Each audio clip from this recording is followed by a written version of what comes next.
Good morning, everybody. We had a record 133,000 tests to 8 p.m. yesterday, which is a great result. We encourage people to keep coming forward to get tested to make sure we're scooping up all the cases that are out there in the community. There were 283 cases of community transmission, with at least 64 of them infectious for that time in the community. Horribly, we had one death overnight, a woman in her 90s who was in palliative care. She was unvaccinated, but our deepest heartfelt condolences to her loved ones. All deaths are horrible during this time, and again, we extend our deepest sympathy to her loved ones at this difficult time. The epicentre of the virus in New South Wales and Sydney still remains the Canterbury-Bankstown local government area. We are seeing some stabilisation in other local government areas, but that local government area is proving to demonstrate the virus is still circulating, and we also ask people in those adjoining local, or suburbs I should say, in those adjoining suburbs to the Canterbury-Bankstown local government area to especially be on high alert. That remains the greatest challenge for us, and it's where the compliance, the police are focusing their efforts as well to make sure people are doing the right thing. So we please ask everybody in that local government area to be especially careful, not to leave home unless you absolutely have to. And of course, we're asking people not to go into those areas unless it's absolutely essential. You should not be going anywhere near those local government areas if you live outside those communities. Please know that is proving to be an ongoing threat. Unfortunately, somebody from Newcastle went to Tamworth, and there's a number of exposure sites in Tamworth. There aren't any cases there yet, but we do know the person went from Newcastle to Tamworth and visited a number of locations. So as a precaution, the health experts have recommended that we lock down Tamworth for 1 week, starting from 5 o'clock today. I understand there's already been discussions with community leaders and people on the ground in that area. So there aren't any cases yet, but there have been a number of confirmed exposure sites because somebody left Newcastle and went to Tamworth who was infected at the time. There's also a call out for everybody in and around the Byron community to come forward and get tested.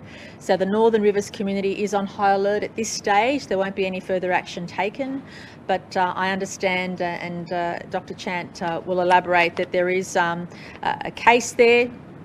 Someone who's been mobile, and of course health are still determining the extent of that mobility and where they went.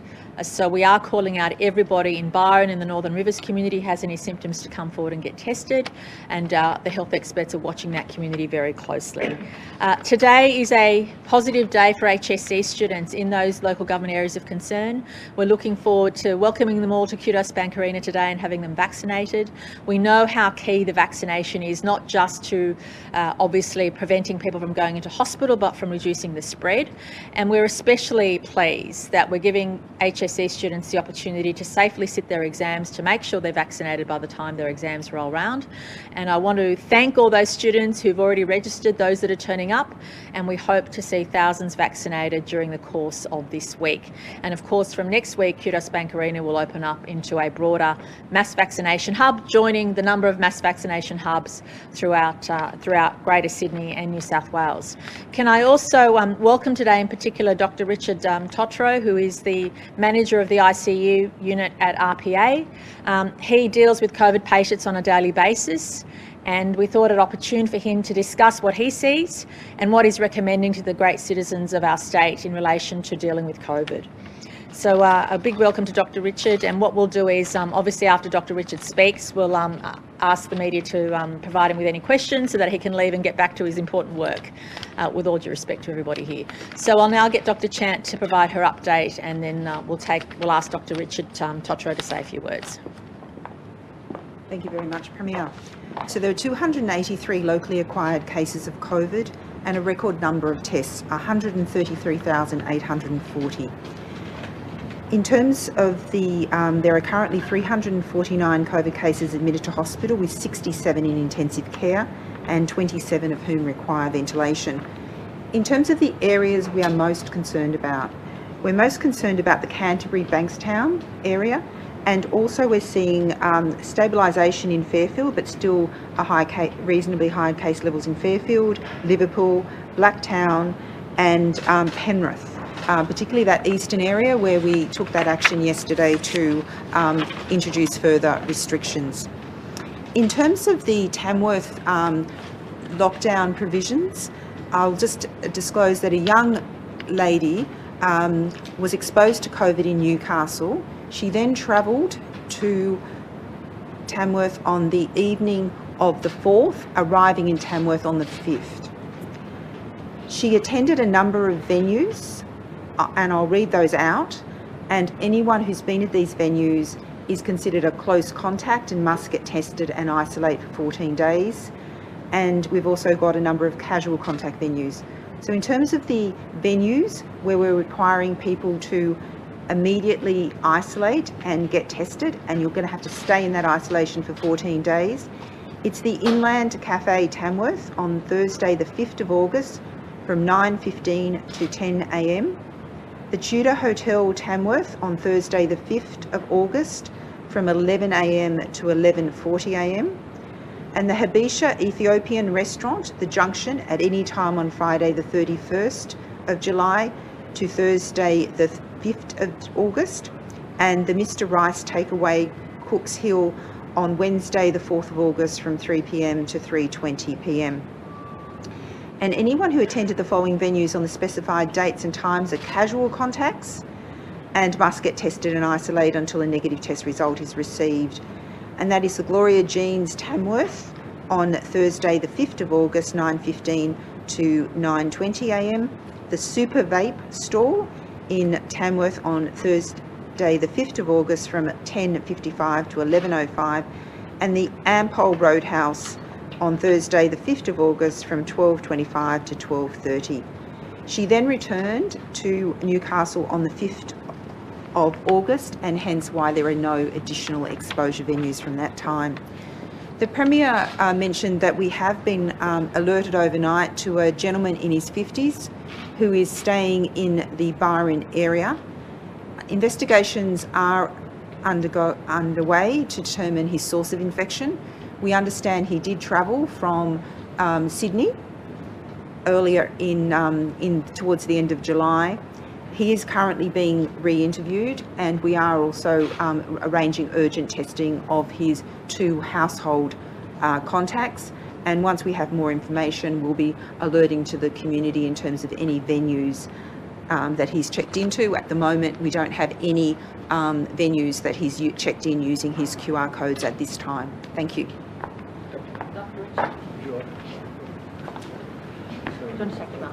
Oh, yes. Hello. There's a lot of focus about cases and total case numbers in the state.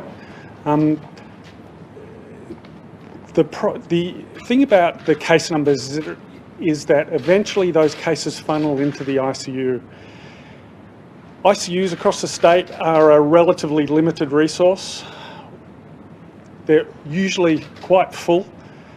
And the ICUs are really the centre of hospitals. It allows us to do things like heart surgery, complex obstetrics. It allows us to look after patients who've had multiple trauma. It allows us to do leukemia treatments. A whole variety of things need access to the intensive care unit. This disease is a disease where a small number of people who get sick end up in the intensive care unit, and they stay in the ICU quite a long time. Normally, patients in the ICU are there for 3-4 days on average. Patients who have COVID, who end up on ventilators, on the breathing machine, on life support, stay in ICU from the UK data something like 3 weeks. If you're in the ICU and you're on life support and you're on dialysis, you stay in the ICU somewhere around 5 weeks. So you can see how a unit which is designed to have patients coming through at high numbers, lots of throughput, all of a sudden these patients come in, they slow the flow down, they slow everything down. It makes the unit slowly fill up. We've got access to ICUs at the moment in Sydney, lots of room. ICUs are a combination of a very complicated bed, lots of infrastructure, machines, but much more importantly than that is ICUs are built around intensive care, and the intensive carers in our ICUs are the nurses. Our nurses are absolutely vital to providing the technical skills of looking after the machines, are vital to looking after the patients and recognising when they're getting sick, when they're getting better. and also to providing compassionate care to the patients when they're having, the worst time of their lives, and the patients' families. COVID has really changed how we have to deal with families. We can't do face-to-face meetings.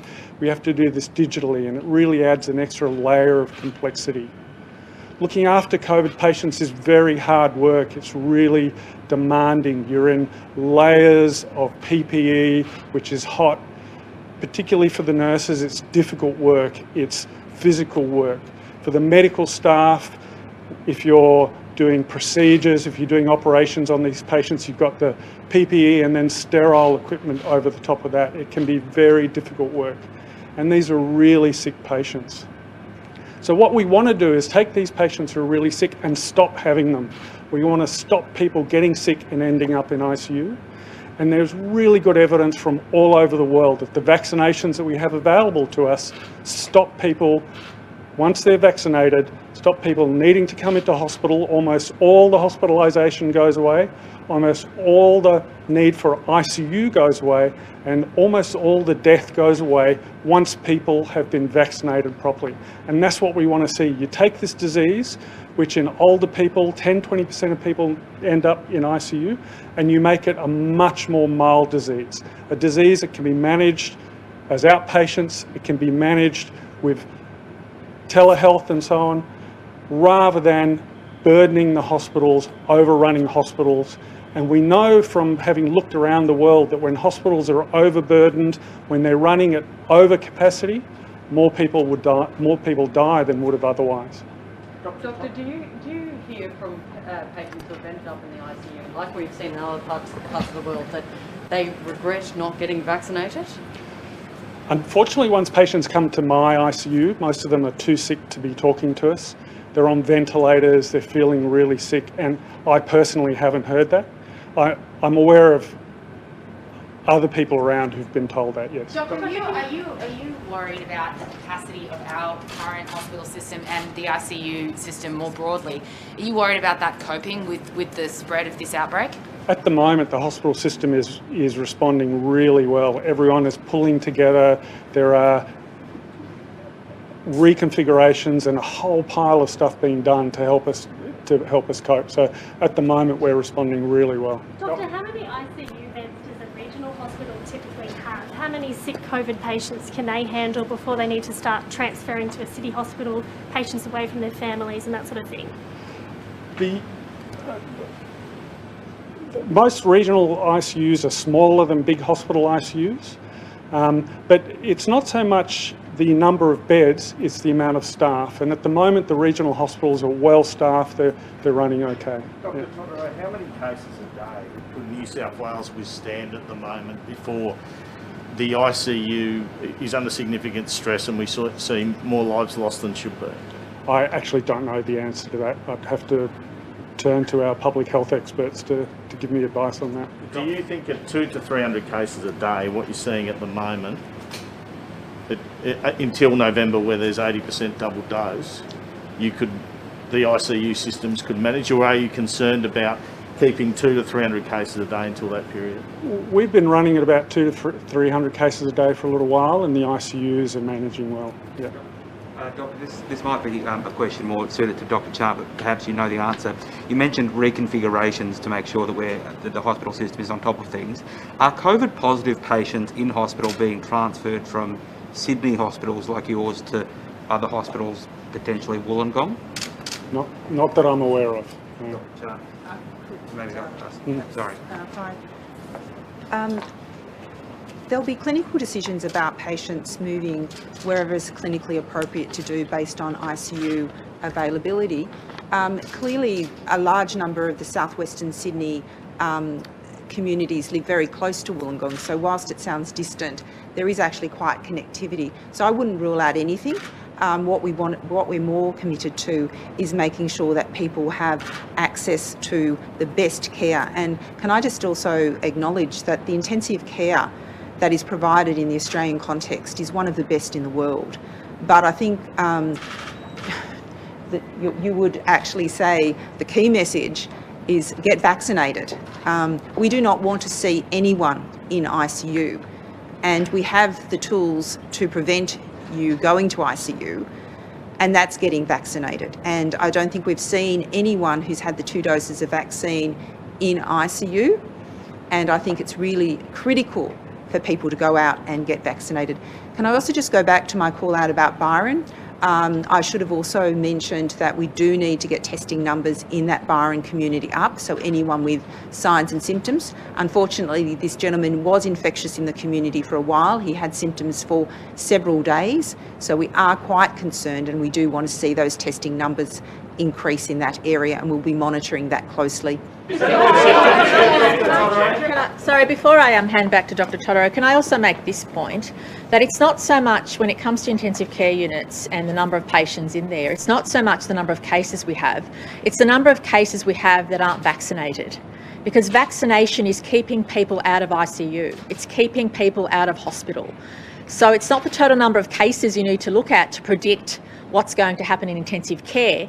It's the total number of cases that aren't vaccinated, which will give you an indication of what's in ICU. And as Dr. Totaro will stress, it's a relief to us that both vaccines are holding up really well.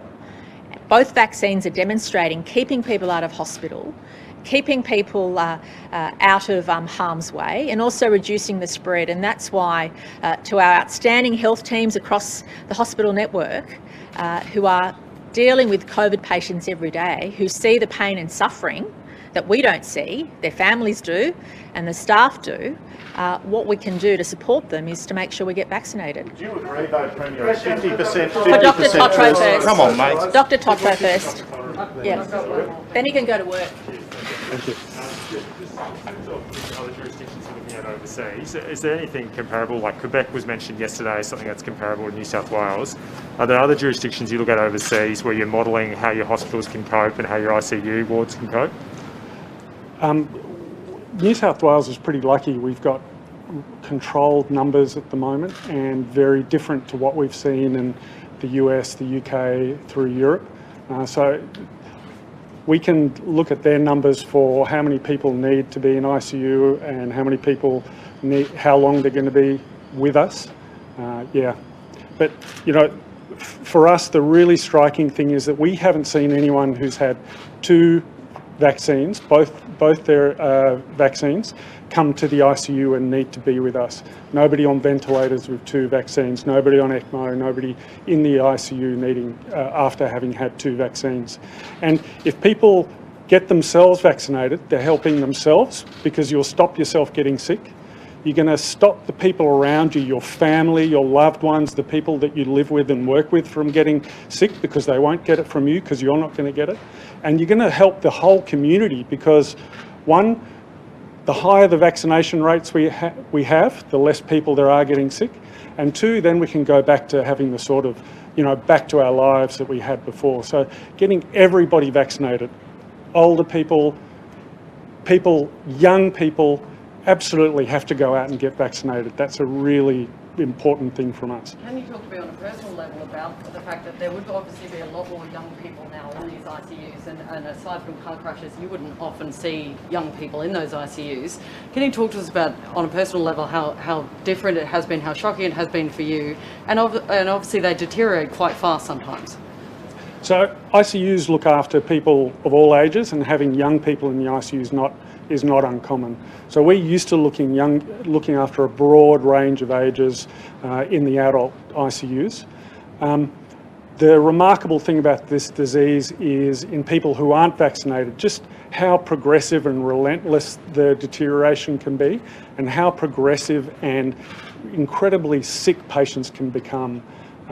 So it's a really difficult, really complex disease that we're looking after. On that young people question, would you say that people that are under 30 have underlying health conditions, or are they physically fit and well adults, in your opinion? We've had people who are physically fit and well and who don't have underlying conditions. Is it heartbreaking for you to see people in ICU knowing now that we do have two perfectly good vaccines that could prevent this level of illness? It must be so hard. Yeah, knowing that there is access to vaccination in the community, knowing that it's available to all age groups above 18 now, it's really difficult seeing people in the ICU getting so sick and suffering what will be quite long-term consequences. The ones who are really sick, we know, have both long COVID, you know, the symptoms that you hear about, also the complications of just having been critically ill that can stretch out for weeks and months after their recovery from critical illness. Things like muscle wasting and fatigue, things like depression and sleep problems. You can't imagine anything more traumatic than being in an ICU and being critically ill. So post-traumatic stress disorder, all things that we know happen to people who have been critically ill, and definitely things that happen to people with COVID. Doctor, if they've been in ICU, you mentioned 3 weeks, that period of 3 weeks, does that mean they then transfer to a general ward and then use up a general ward bed for even longer? Two things can happen. One is they still need, once they clear the virus and they're not infectious anymore, they move out of the COVID ICUs, and if they still need ICU, they go to the general areas of the ICU and continue to get general ICU, but without needing all the extra layers of protection that we give to the COVID patients. Once they're ready to leave the ICU, they can either go, if they're still infectious, they'll go to the COVID wards, or if they're not, they'll go to the general wards. And often we'll have long lengths of stay in the wards as well. So it slows down the general hospital too. How is it for staff? I hear it's like running a marathon in there. It is. It's tough, hard work. The nurses in particular, who are at the bedside for hours at a time, doing, all the important hygiene and physical stuff that they have to do. It's very tough, very hard work, and constant vigilance around themselves and around their others, making sure that there's no breaches in their PPE, making sure that they're keeping themselves safe and protected. Thanks, Dr. Thank you. Dr. Charles, if the woman who travelled from Newcastle to Tamworth, no, she was infectious? No, the person who travelled to Tamworth at the time did not know she was infectious. It was subsequent to that she became aware, and she's now back in Newcastle and is isolating. Obviously, we're concerned about those exposure venues, so we need those high testing rates, and obviously the action is being put in place from 5 p.m. today. But I would urge everyone to reconsider their movements today. We do want to make sure we've reached everyone that are in those venues, and so please limit your movements even ahead of the orders coming in to take effect. Why was the man from Sydney in Byron Bay? That's still the subject of investigations. Yes, I can just say that matter is under investigation. He hasn't been punished, he hasn't received any punishment? Sorry. Can I just say the gentleman himself is actually admitted to hospital at the moment. So obviously the family and next of kin are being interviewed to ascertain the information. Obviously, if there are any breaches or any issues, we work closely with the police, and can I just say I thank the police for their operational support. Had he moved between two places of residence, two houses that he owns, because that would have been illegal under the health orders? No, my understanding is that there are other aspects here. I really can't speculate. Literally, the gentleman is in hospital, and we are interviewing those around him to find out the details. Can I just ask, can you tell us what the reproductive rate is at the moment? And given where it is, do you think at the end of August we can only lift a few restrictions, minimal restrictions? And when Paul Kelly has said to you, he spoke to you about a circuit breaker, what was that circuit breaker as you understand it? So in terms of where we are going, I think the numbers speak for themselves. We're still seeing quite a number of people infectious in the community. We need to all play our part in decreasing our mobility and stay the course. As you've heard from the ICU director at RPA, the consequences of people's actions and failure to follow the public health advice can lead to your loved ones being impacted, and your loved ones could end up in ICU and could tragically die. So I just can't stress it enough that this is not a time for complacency. We are at a key, we are working very hard to maintain this and to continue to look at opportunities for driving down the case numbers. Does that include in terms, we have continually reviewing the restriction levels, and clearly you noted yesterday we had added Penrith as an area of concern given the case numbers there. So what it says circuit breaker, sorry, just so in terms of Dr. Kelly's circuit breaker, look, I think it's difficult to speculate. I suspect that he wants to see good compliance activity, and we've put that certainly we've stepped up the compliance activity. Vaccination forms part of that, and also this intensive lockdown that we have in Sydney. But we have a way out with vaccination, and I can't echo Dr. Richards' comments again. I urge everyone to go and get vaccinated. That is the one thing that we can do, as well as follow the public health advice. Dr. Local Health District has confirmed that a number of people have been transferred to Wollongong Hospital. How long has that been earmarked for, and has that played any role in Wollongong and Shellharbour's continuation of lockdown? No, the reasons for the continuation of the lockdown for Wollongong and Shellharbour is I've been standing up here many times and indicating that there are people that have become positive in that area, and that's because it is a very connected area. When you look at the areas in southwestern Sydney that are the epicentre, a number of those communities are connected to Wollongong and that vicinity. So the issue is that we are using our full ICU network, and New South Wales Health is a great system where we deploy those resources in a networked way. Just in terms, they're coming from Liverpool, so you're saying that it's not a sign that there's too much pressure or there's too much stress on the system in Sydney that patients have had to be transferred to Wollongong? It's appropriate. I mean, we see Wollongong as part of Sydney. It's part of the Sydney network. It has a strong intensive care unit. And you can imagine that for many people that live in Liverpool or Campbelltown, Wollongong is actually closer than the city. So we use all our assets, and that includes Wollongong. Premier, you requested a reassessment of a $5.5 million grant that Darryl McGuire stood to gain a political benefit from. Can you please stand back a bit? Thank you.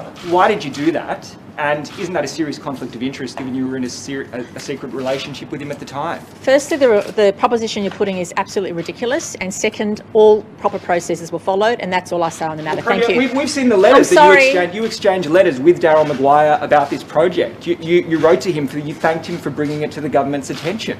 Wasn't it a serious conflict of interest getting involved in any way in that grant process, given you were in a relationship at the time?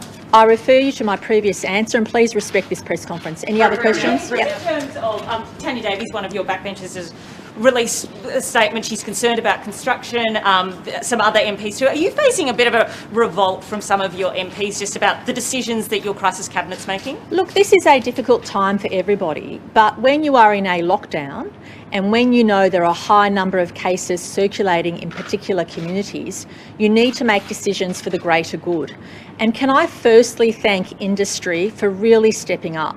The stakeholders in business who've spoken to government about how we can get workers back to work, especially from those areas of high concern at the moment, has been very positive and constructive. And can I please thank all of business leaders, community leaders who've supported us in our efforts. As you can appreciate, so many people from those 8, now some 9 local area governments of concern, local government areas of concern, aren't allowed to leave their homes.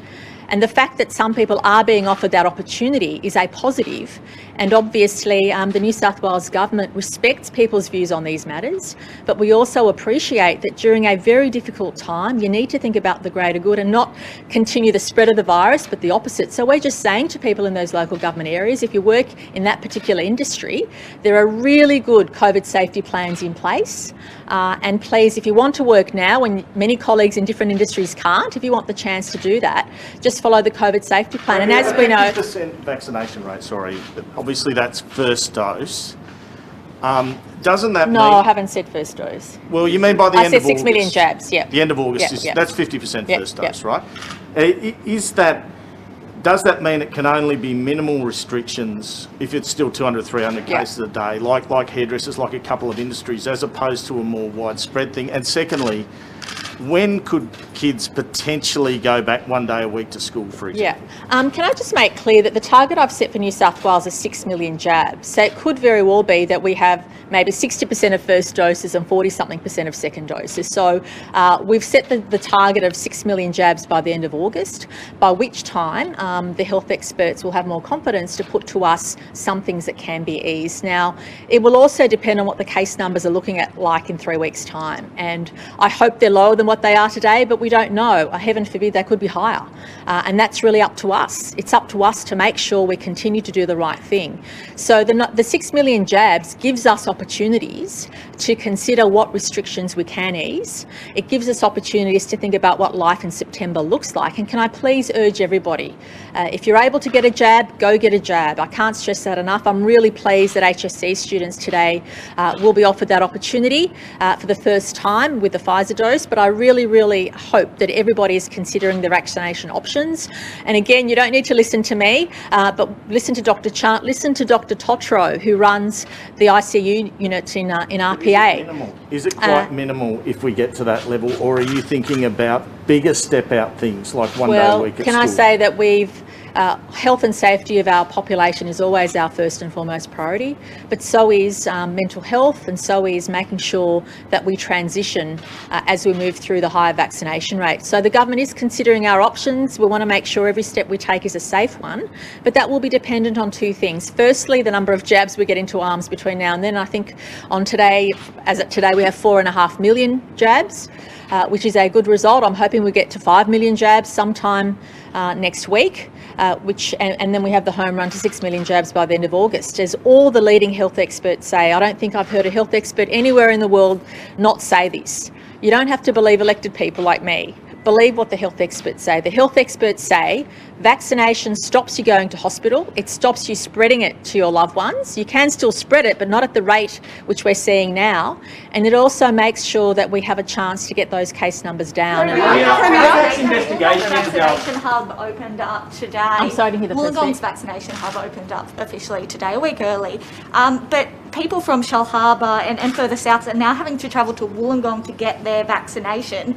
Is it concerning to make these people move across LGAs where previously they could have got it in Shell Harbour? Oh, look, please know that in addition to the New South Wales government or health-run mass vaccination hubs, we have GPs, we have pharmacists, we have a number of points of access. So if you don't live near if you're in rural and regional communities, we have over 100 sites at the moment that are run through New South Wales Health. But if you have concerns about where you can access the vaccine and you live in a regional community, first and foremost contact your GP and they may be able to offer you a vaccine. So please know we're increasing the points of access as much as we can. And can I in particular thank the Pharmacy Guild of Australia. The presence they have in New South Wales and the way they've been able to scale up is outstanding. They also, I understand this morning, have new website facilities to allow you to go to your closest pharmacist that's offering the jab. So please know that no matter where you live, whether it's in Greater Sydney or in our regions, you have access to New South Wales health-run sites, access to the GP network, access to pharmacists, and in some parts of those 8 local government areas, we're also going out to community places of worship, community halls where people feel comfortable. So there's a number of ways people can access the vaccine.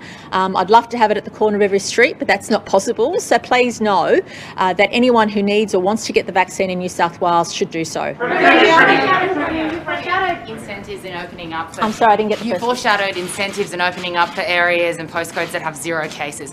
Should you consider doing the same thing for areas with greater vaccination uptake?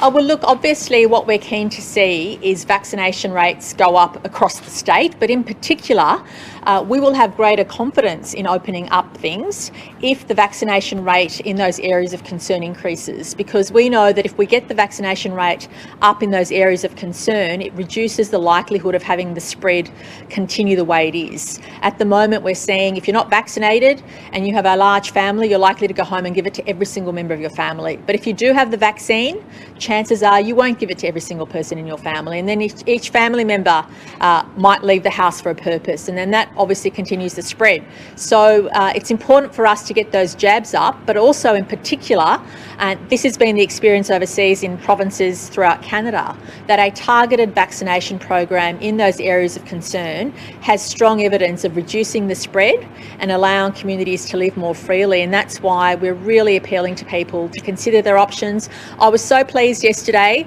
to see so many people come forward who work in supermarkets and front-end food retail in particular to come and get the jab. That means there's a couple of thousand people walking around today who will be in 3 weeks' time much more protected than they were. There'll be people who work in our supermarkets, authorised workers from those local government areas in particular, who will then reduce the chances of getting the virus or spreading it to others, and that's a positive. And we'll be having similar days for different industry groups on Sundays moving forward. We really want to encourage workers to get that vaccination, but also please think about the future. If you work in an industry where you'd like to go back to serving customers or go back to having one-on-one service to people, or you work in a workplace which is currently not open, please consider getting vaccinated, because the higher the rates of vaccination, especially through workers, the more confidence we'll have to ease restrictions and open things up. Who hasn't asked a question? Yeah. In Victoria, they introduced a $450 payment so people stayed home while they waited for test results.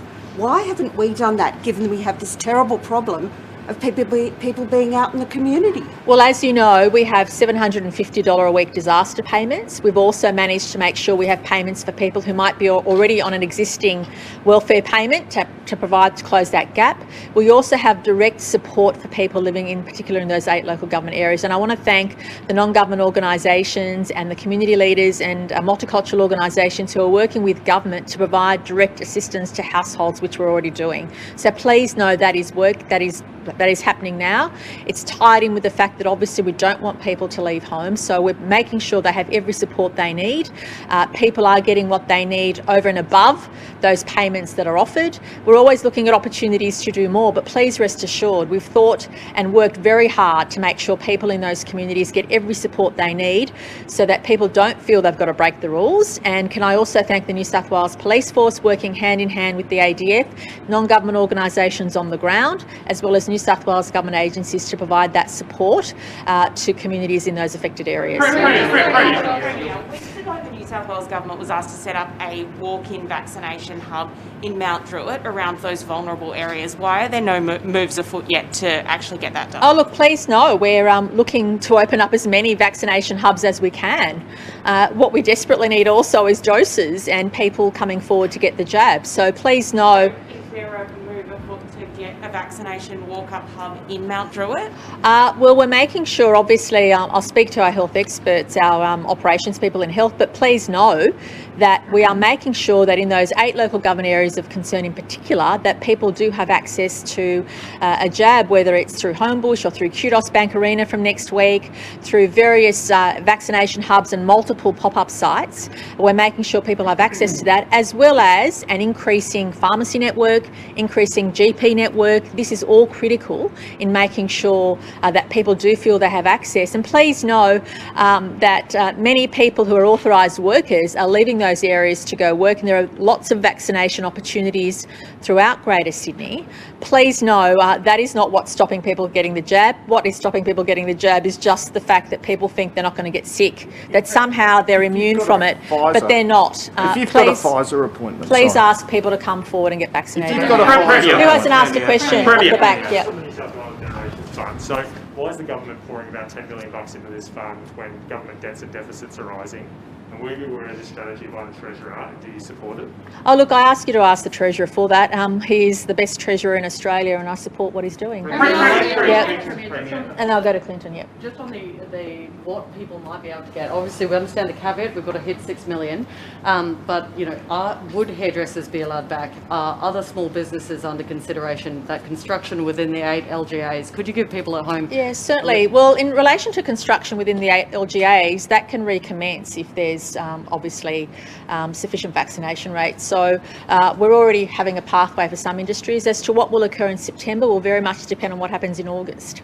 And it will depend on 2 things: how much we can reduce the case numbers, and I hope to goodness they're not going to go up, but they might. But the issue is, if we get enough people vaccinated, if we have enough people who are prevented from getting hospitalised, and that is the key issue for us, once you hit 70% of vaccinations, we will be changing the way we think about the virus. We'll be talking about hospitalisation rather than cases, and we have to start thinking about that now, because as we've seen, touch wood, there isn't a single person, no matter whether they had comorbidities, no matter their age, no matter if they had other illnesses, there isn't a single person that's ended up in ICU in intensive care with 2 jabs of the virus. We know it works, so we will have confidence once we get the jabs up. If the health experts say it's okay, we will have confidence to open up, depending on the vaccination rate, depending on what case numbers are doing, and also depending on the geography of those cases, because we're desperately trying to reduce the caseload in those concentrated local government areas, because that is where the virus is concentrated, that is where it's seeping out from, and mainly because authorised workers continue not to be vaccinated. And that's why we're urging all authorised workers in particular, if you're on the list of workers that are allowed to leave the area, please go get the jab, not just for yourself or your family and loved ones, but for the broader community, because that'll help us get out of this quicker. I promise Clinton next. Further on Ursula's reference to hairdressers, given you've got the target of 6 million jabs by the end of the month, will you give some examples of changes to restrictions that may occur at the end of that if you reach that target, so people have got an incentive to go and do it? Well, look, it could be a number of things. I mean, as I said, the 2 priorities for the government are to get face-to-face teaching back, face-to-face learning back, I should say, and also getting people back to work. And both of those things will have positive benefits. Families struggling to work at home or work from home, but also teach their kids at home. I can't imagine what that would be like. But obviously, when people are allowed to go back to work, that means the industry they work in is also providing services to customers. So there's opportunities for us to consider all of that, so long as we get the number of jabs we need. And of course, if we know that the percentage of the jab, if we know that half our population is fully vaccinated, that gives you a lot of confidence to be able to ease some restrictions. And so therefore we are encouraging everybody to come forward, especially if you are an authorised worker, if you're someone that has to work and leave your home coming from those areas where the virus is still rampant. Please go and get the jab, because that means all of us can look forward to having greater freedoms in September. Premier, you've been talking about easing restrictions when we get to a certain number of vaccinations, even if case numbers continue to climb. You want to ease restrictions even if there's cases in the community, but other states are chasing COVID zero. 2 federal government ministers have come out this morning saying that they expect state borders to be closed to New South Wales for the rest of the year. What would you say to the millions of people who want to go and visit friends and family interstate who will not be able to do that because of what the other states and territory leaders are doing? Oh, look, I can't control what other state premiers and chief ministers do, and they've demonstrated their propensity to close borders to us all throughout this pandemic. The responsibility of the New South Wales government is to ensure the health and safety and well-being of our 8 million citizens. But please know the New South Wales government has also seen ourselves as part of our nation, as part of Australia. And to this day, we're welcoming home Australians coming back to New South Wales. We see our role, yes, as the largest state in the nation, but also as Australians. And when Dr. Chant and I a few Fridays ago said this was a national emergency, what was happening in Greater Sydney, we meant that. Because when the largest state has a threat the way it does, you cannot pretend it's not going to impact the nation. You can't pretend it's not going to impact what other states choose to do. You can't pretend it's going to not impact other states, no matter how hard you work. And the Delta strain is different. And again, please know that New South Wales did very well until this point, knocking on the head all the other strains of COVID. But Delta has proved to be lethal all over the world, and we can't pretend Australia is any different. We can't, as well as we've done, we can't pretend that we're not going to get through this unless we have high rates of vaccination. And that's what we've been saying from day one, that vaccination will help us. Should be prepared to open their borders to us if we've still got cases in the community. Oh, look, that's a matter for them. But can I stress? Yeah. Got in this state that wants to go in a state. Yeah. Can I stress? It's a matter for your yeah. Can I stress? At the moment, nobody from New South Wales is going anywhere. So what we want to see is an improvement of that situation. We want to see us resort back to safer living, to more freedoms. And I want New South Wales to be the first state in Australia that hits all those targets of vaccination. And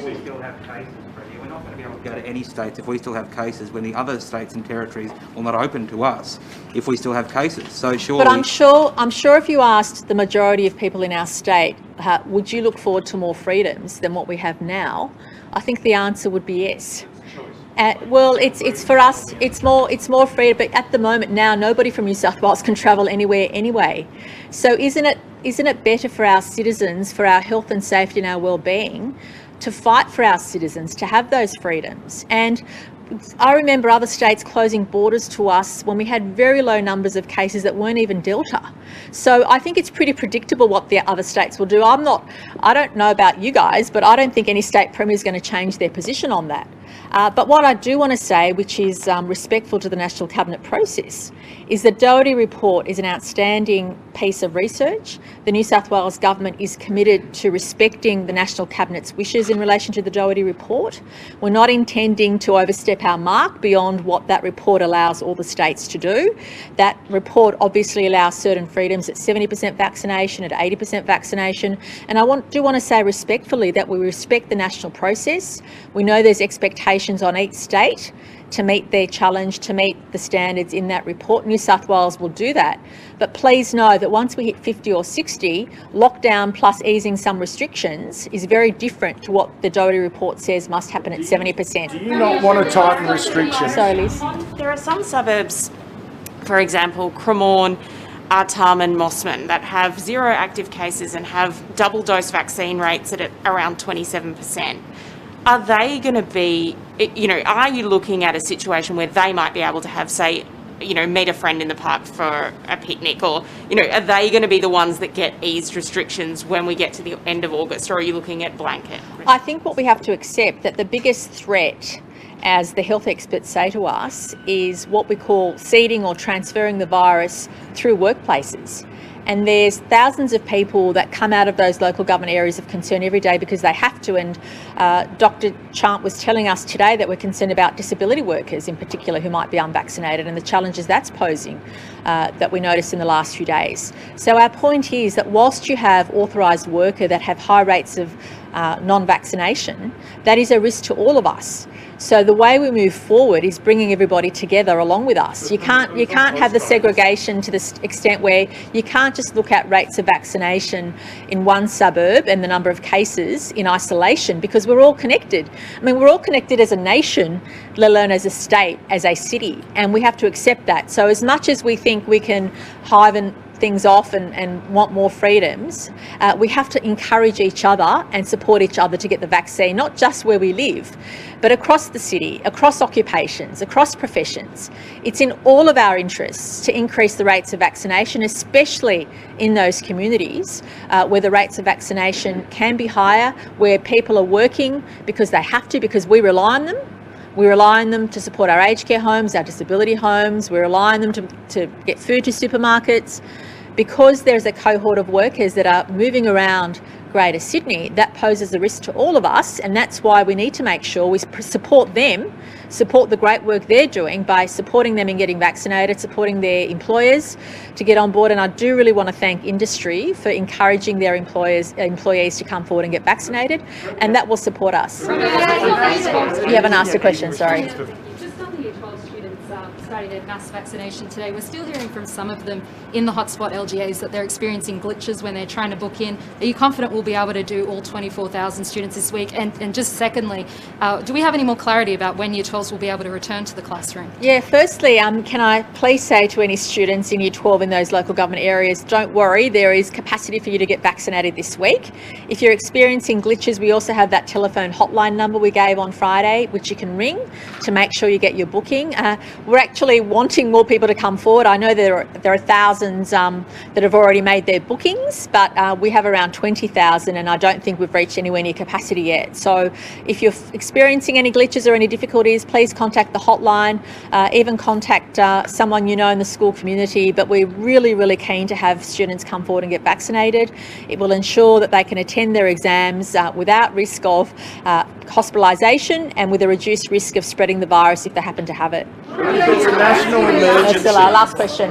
What about teachers? Is there a plan to, obviously we've seen construction workers prioritised, shop workers prioritised, what about getting teachers vaccinated as a priority? I'm sorry, I didn't get the bottom. Teachers vaccinated Right. as a priority. Well, obviously, we've already been asking teachers to come forward and get vaccinated for some time. The vaccine is available. We've asked teachers for some time to come forward and get vaccinated.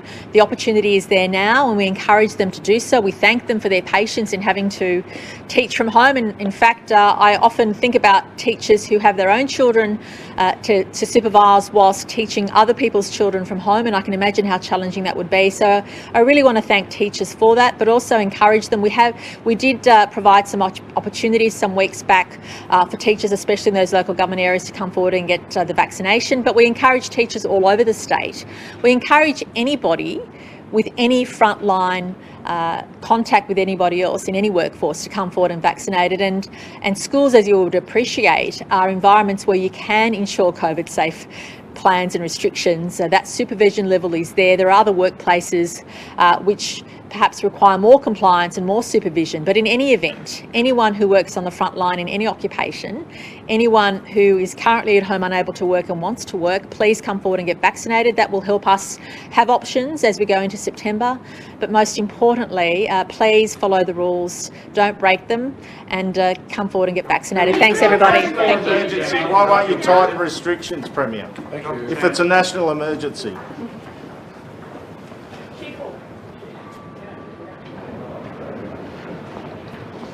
Thank you.